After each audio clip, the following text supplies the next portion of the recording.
Oh boy, oh boy, oh boy, oh boy, oh boy. This is not going to be easy. That was 5 oh boys. Because it's 5. Hi everyone and welcome to another exciting episode of Tarot to the Nines. See, I told you the jingle might make an appearance again. That probably will be the last time though.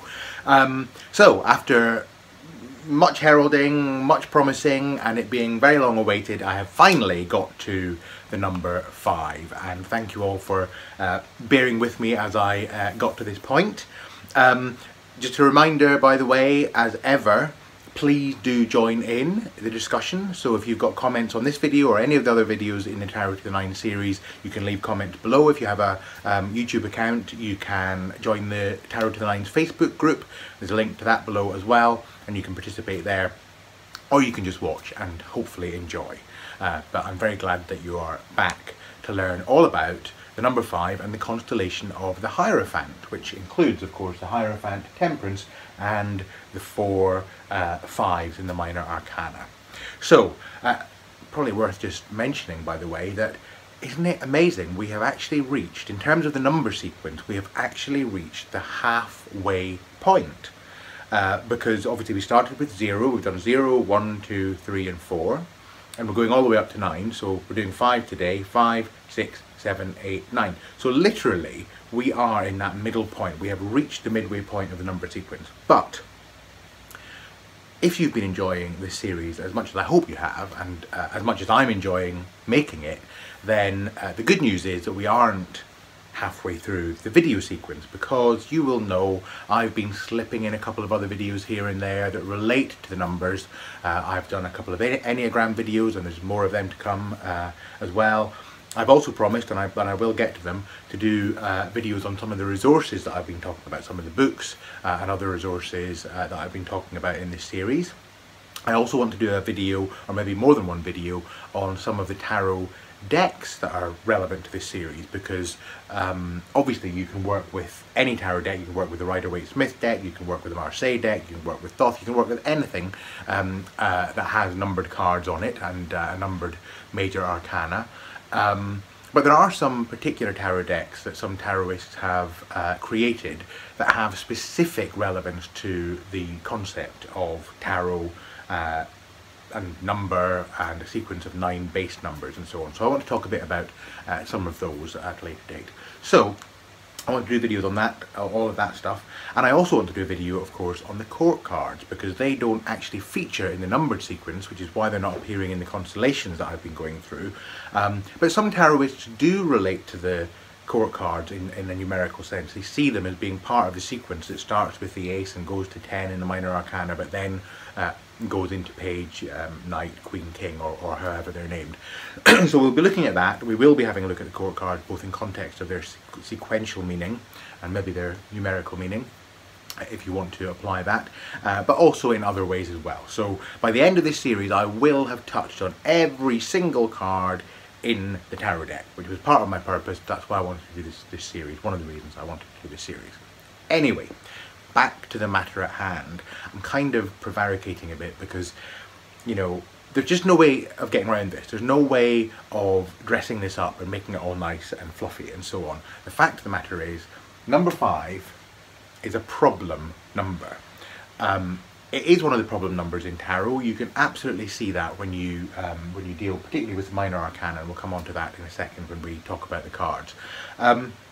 But what I want to just say about the 5s, and it kind of relates to the idea that when you hit the 5 point in this sequence, you are, you know, you're effectively heading into the second half. You're at the halfway point and heading into the second half of the sequence.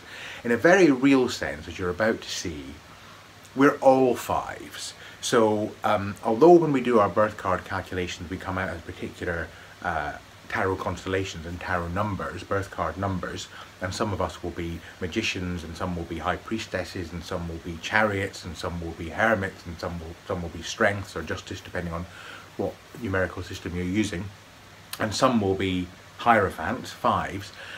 On another level, we're all hierophants, and the reason for that is that 5 is the number that represents life, And I mean life in the human sense and the sense of being a life on this planet. So human and more than human in terms of, or different to human in terms of animals and plants and so on as well, to some extent. But there's something very specific about human life in relation to the number 5.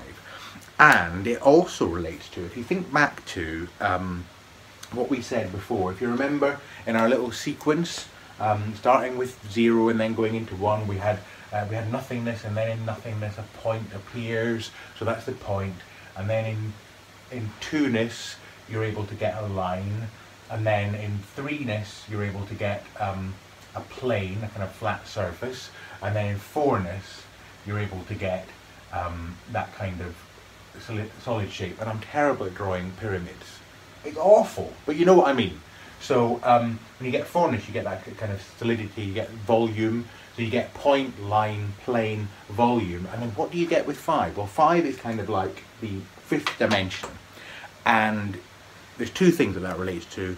One is time, and we'll come back to that shortly, and the other is this idea of life. And I just wanted to read you a quote, and this is a quote from the Syrian philosopher Iamblichus, who actually was also Pythagoras' biographer. And his quote is, "It is a frequent assertion of ours that the whole universe is manifestly completed and enclosed by the decad." So we'll get to that in a sense, and we've already touched on it, of course, in the number 1, the decad being tens. "Seeded by the monad," that one point that begins things, "gains movement, 2-ness, thanks to the dyad, and life thanks to the pentad." And of course, pentad being 5. So the life comes from the 5-ness. And 5-ness is everywhere in life. So in your life and in my life, if you're a human being living on this planet, then you see 5-ness absolutely everywhere. You know, we have 5 fingers on each hand, we have 5 senses, we in nature see 5-ness, and I'm going to show you some pictures. Let me just find the right page. I'm looking for my reference. 5-ness appears in terms of the pentagon shape in nature in a number of different ways. So here we have some leaves, and you can see that any leaf, however large or small or round or more square, or in any configuration it is, it can be fitted into this kind of pentagonal shape. So 5-ness is very much alive in nature. By the way, the pictures I'm showing you are from the book I've mentioned before, A Beginner's Guide to Constructing the Universe. Now, the chapter on 5 in this book is immense, it's huge, and that's because there's a lot to say about it. And I'm not going to even touch on half of what's here, but there's a great deal of information in here about how important 5 is, particularly in relation to life and the regeneration of life. So the other picture I want to show you was, in nature, you see it again, 5-ness in things like a cross-section of an apple. We have a sand dollar, sea cucumber, a microscopic radiolarian skeleton, whatever one of them is. Starfish, of course, you know, 5 arms and so on. So we see that very much in nature and in animals. And I want to just also show you, there's another great picture, and here we see it, and we'll come back to this in a second. You see here in these octagonal shapes we also have the shape of the 5-pointed star, and that appears in a number of different ways, in faces, in bodies, in wingspans. So it really is everywhere. And of course, one of the most important representations of the 5-pointed star is in fact in man. So if you look at our 4 limbs and our head, we can form this kind of pentacle shape. And that's quite important as well, I think, because in relation to tarot, of course, we know that there's an entire suit, the earthy suit, which is related to pentacles. So obviously with the constellation of the Hierophant, you have got connections in this constellation with this number 5 to the Hierophant, to Temperance, because it's 14, 1 plus 4 reduces to 5, to the 5s in each of the each of the minor arcana. But I would also say that there is a very interesting and deep connection to the suit of pentacles in this constellation. So if you're a 5, many of the 5s I know are people who are, their spirituality is, and their worldview, their philosophy of life is very rooted in a kind of a naturalistic sense. So very grounded in everyday reality, but with a sense of the divine within that. So not a kind of a dead, empty material reality, but one that is absolutely alive and pregnant with life. That has been my experience, and you might want to reflect on it. If you're a 5, is that your experience as well? I would love to hear about it. So so we've talked about the idea of 5ness being very much intrinsically related to nature. You can see it very much in shapes and so on in nature. The other thing that's worth mentioning is the mathematical relationship to 5. And I'm just going to take these cards off the board for a second, because what I want to show you is, well, a couple of things actually.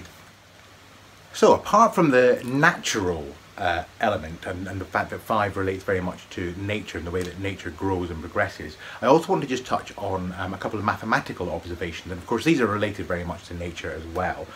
Scientists and naturalists have noticed that the way that life proliferates itself can be related, can be modelled mathematically, numerically, and 5 has got an interesting relationship with a couple of the mathematical models that are used to describe the proliferation of life. So one of them is the Fibonacci sequence, and the Fibonacci sequence is a sequence of numbers whereby the numbers grow exponentially, because the way that it works is you add the previous number to the one after it, and that gives you the next number, and that goes on and on and on. So let me show you. You start off with nothing, of course. From nothing comes 1.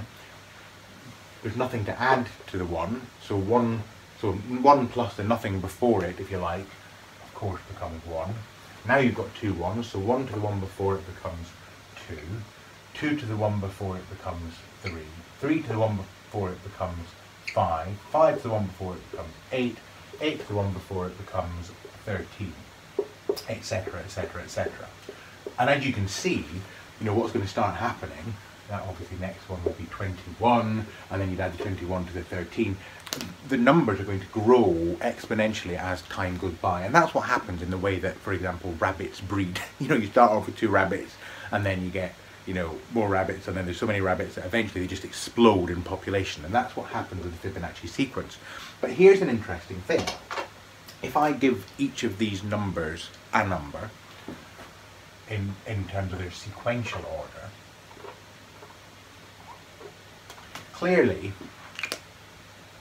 there are only 2 times that the number of the sequence and the number in the Fibonacci, the number in the order and the number in the Fibonacci sequence matches. Now the first one is 1, because when you start off with 1 you've got 1.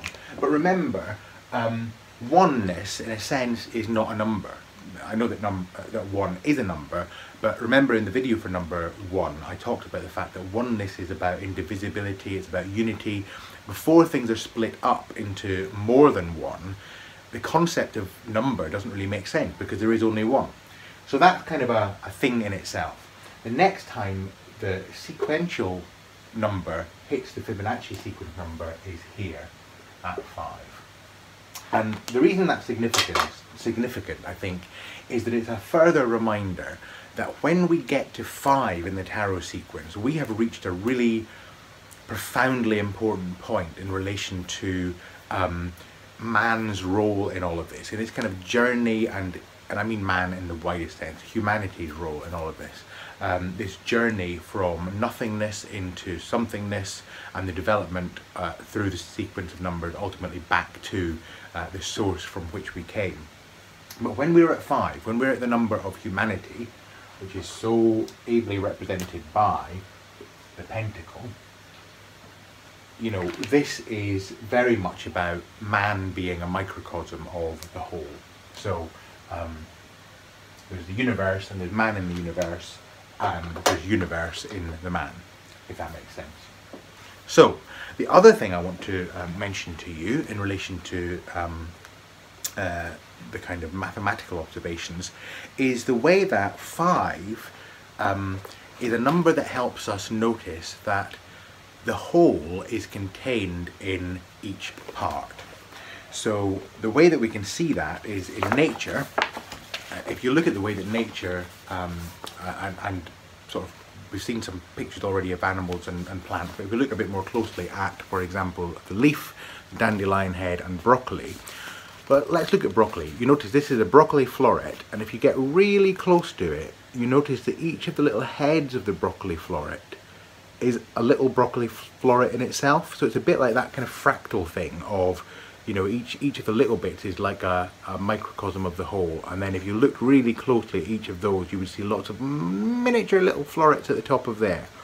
Same with the dandelion head. You've got this thin stalk and then this round, fluffy kind of head. And if you look at each of the seeds, thin stalk and a round, fluffy little head on the seeds, etc., etc. And the same with the leaf, the stalk spreading out into veins, and each of the veins having further veins spreading out. So you see this in nature again and again. The whole is encoded into the parts, and that's an important thing for 5s, as we'll see when we come onto the cards.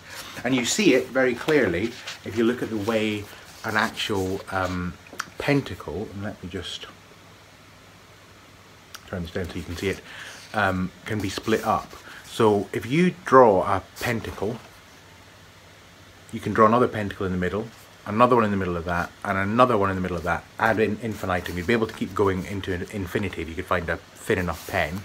But you could also do it here. So the top of the pentacle can be turned into another little pentacle, and then the top of that pentacle can be turned into another one, and so on. And as you can see, it's not growing the size of these shapes, it's just multiplying them. So this doesn't get longer and longer and longer, it just gets more and more and more detailed. So within the simple pentacle, there are a myriad of pentacles.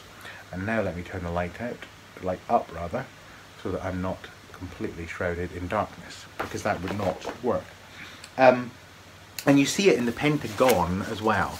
So the way that a pentagon can regenerate itself, and there's a number of different ways that it's illustrated in this book. So there's something very much about regeneration as well as life in this. I want to just double check that I'm not, yeah, I think that's covered everything. So yes, there's something there about regeneration, a bit like Doctor Who. Incidentally, if you take the words, now I know that Doctor Who writes his name out in full, but if you did do it in shorthand, like that, just a little thing to make you aware of. If you then numerologically reduce this by looking at what the numerical representation of each of those letters is and add it all together, guess what you come to? You come to 5. Isn't that amazing? It's a bit contrived actually, because that's not how Doctor Who writes his name, but I thought that was kind of fun, kind of interesting. So that's where we've got to. We've looked at nature, we've looked at mathematics, we've looked at 5-ness. It's probably also worth just saying in the sequence of numbers of the tarot, obviously we've looked at the 0 and the 1 and the 2 and the 3. In relation to creation and life, we spoke about the 3, the Empress, being about natural creation. We talked about 4 being about the kind of conscious creation when we start actually establishing civilization and so on. And what we could say about 5 as well, you know, with the advent of agriculture and all that kind of stuff, is that there's something in 5 about harvest. There's something about reaping what you sow when you get to 5. And that's an important concept to bear in mind when we get to the slightly problematic cards. So, back in a sec. Okay, so here we are at the constellation of the Hierophant and the cards in this constellation. And I think it's important to say that one of the reasons that it's so important to grasp that the idea of 5-ness is very much about life on this planet is that it helps to explain why the 5s are so problematic in tarot and why they can be so representative of change and disruption and life's difficulties, as well as some positive things as well, that kind of creativity as well, and regeneration, which is of course one of the great qualities of life on the planet. But the reason that it's important to grasp that is that there is something really fundamental about understanding that when it comes to life as we understand it, nobody is getting out of here alive. Nobody. So in a real sense, there is something intrinsically and inherently problematic about life in that it's going to end. And it's one of the things that is the lot of human beings to contemplate this and to try and reconcile this and understand why is it we're here in the first place and why do we have to die, etc, etc, etc. You know, how do we cope with the slings and arrows of outrageous fortune that life is going to throw at us? You know, into every life some rain must fall and all that kind of stuff. You know, nobody's going to get through this without some problems along the way, and ultimately, even if you do get through it without very many problems, you're still going to die at the end of it.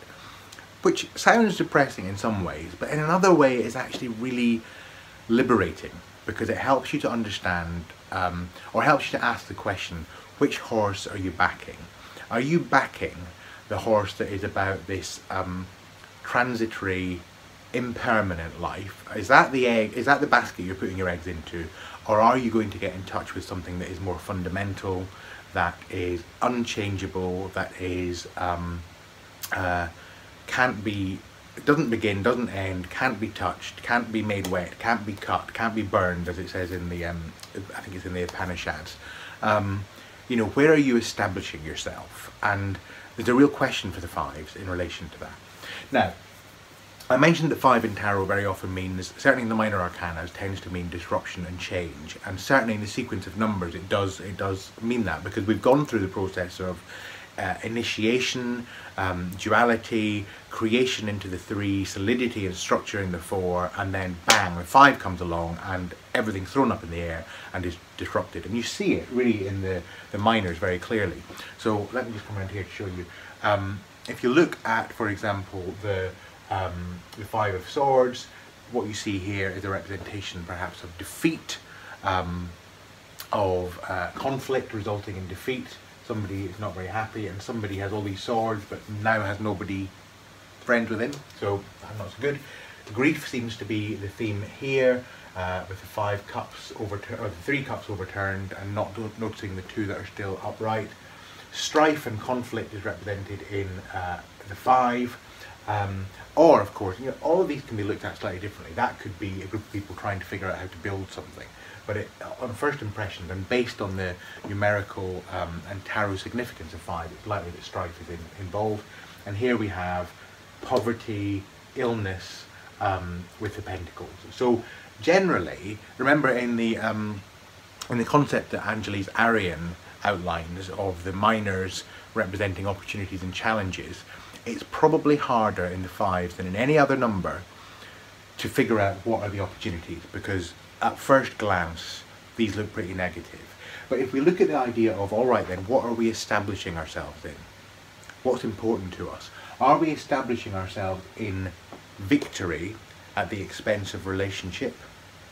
Are we establishing ourselves in looking at what isn't, what we've lost, rather than looking at what we've had? Are we establishing ourselves in conflict as a means to get things done, or are we establishing ourselves in the understanding that there is the possibility of cooperation and collaboration? Are we establishing ourselves in lack and scarcity and exclusion, or are we establishing ourselves in the idea of charity and care and compassion and looking after others and looking after ourselves, as though they are ourselves? Because if there's a lesson from all of this, then it's that they are. So, so there's something there about how 5 plays out in the minors. And then, of course, we come to the majors. We come to the Hierophant card itself, and you know, what does this mean? And the Hierophant card actually is often, I think, seen fairly negatively by many tarot readers and tarot students, because what they see there is this idea of organized religion, the idea that there's somebody there who is the guardian of the mystery. So here's this Pope-like figure, and of course the card was originally the Pope in early tarot decks, with these acolytes, and the keys are at his feet, and he's got the magic symbols and the sacred keys, etc, etc, and the big crown.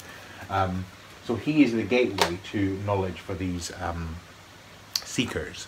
So there's something there about the 5, again going back to the idea of man as microcosm, the idea of humanity being an interface or mankind, as represented by the Hierophant, being an interface with the divine and almost being a kind of a staging post towards the divine.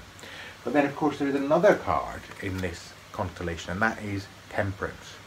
And what I think of when I see Temperance, I mean, obviously I think of angel because there's an angel in the card, but I also think of the notion of, Aleister Crowley's notion of the knowledge and conversation of the holy guardian angel, the idea of this kind of inner self that is connected to the divine, higher self, etc., where it's possible to have direct contact and gnosis of that which is divine. And the impossibility of the angel and the way that it's pouring the water, this kind of magical combination of ingredients that can lead to that.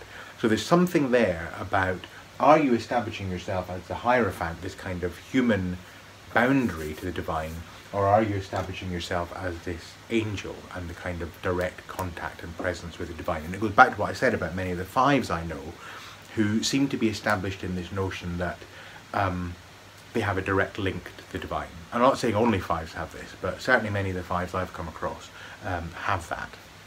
So the other thing, by the way, in a very early text by Cartesi in the 1700s, the Cartomancer, Temperance also means time. And remember what we said about 5 being the fifth dimension of time. So there's a link there to time. So where I think this leads us in relation to the fives, and those of you who are fives, you are getting some very specific homework to do this time, because I have some questions for those of you who are fives, and they're questions for everyone, but if you're a 5, I'd be very interested to know what your answer to these questions is. And the questions are, what are you connected to and how? So in terms of that bigger, larger picture, how do you conceive of it and how are you connected to it? Do you think of it as nature? Do you think of it as divinity? And also, in terms of the how, are you connected via an intermediary? So do you go the Hierophant route, or do you do it directly through the angelic contact route? And remember, in the tarot school notion, they don't talk about tarot constellations, they talk about tarot birth card pairs, and they talk about the idea of us walking through our birth card pairs. So if you are a Temperance Hierophant, because if you got to 14 and then 5, then if you're a Temperance Hierophant, you're walking the boundary between this intermediary and direct contact. So where do you tend? Which one do you get closest to?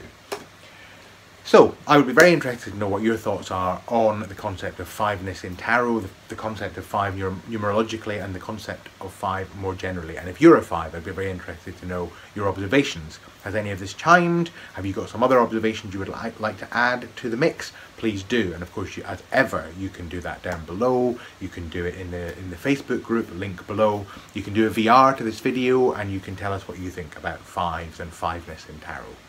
I hope you've enjoyed this. I've certainly enjoyed pulling it together for you, and I look forward to seeing you again very soon. Probably, let me guess, with the number 6.